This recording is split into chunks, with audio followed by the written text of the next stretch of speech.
Република Македонија е единствената држава во Европа во која се води постапка против најголемата опозицијска партија и во која што политичкиот прогон станува основен начин на делување на власта.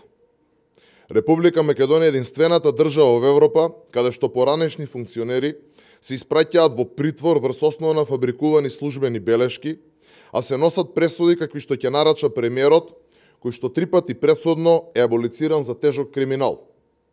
Наместо доди напред, со секој изминат ден со однародената, криминогена и црна власт, Република Македонија оди назад и се оддалечува од европските стандарди.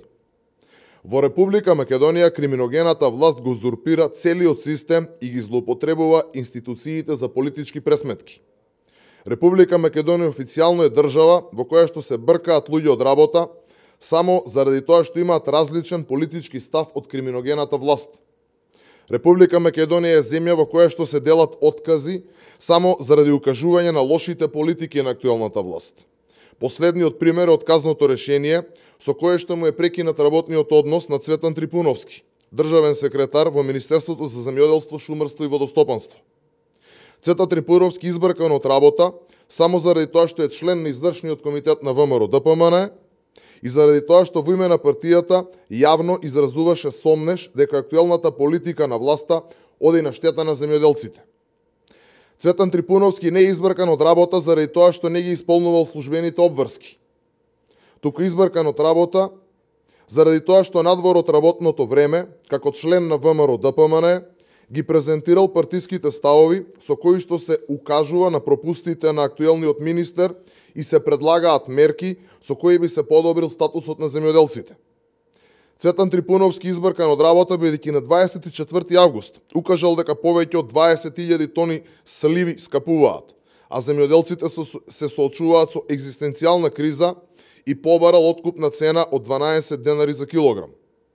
Цветан избркан од работа бидејќи на 19 септември укажал на штетата од изјавите за производство и продажба на ГМО ориз без конечни анализи. Токму овие две пресконференции се официјално наведени во образложението врз основа на која е изречена дисциплинска мерка престанок на работниот однос. Да биде апсурдот уште поголем, пресконференциите не се држани во работно време, туку по завршувањето на истото. За ова може да посведочите и вие како медиуми. Почитувани, ова го немало нити во најмрачните, најдиктаторски држави. Се брка човек од работа со апсурдно образложение дека бил главен наратор на пресконференција и како представник на политичка партија нанесува директна штета врз угледот на институцијата и ја подкопува довербата во администрацијата.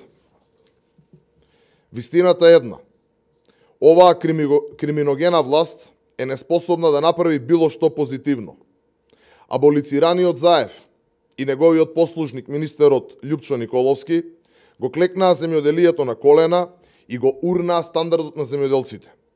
За да добијат гласови, лажеа дека ќе обезбедат сигурен откуп на земјоделските производи, а сега земјоделските производи скапуваат по нивите.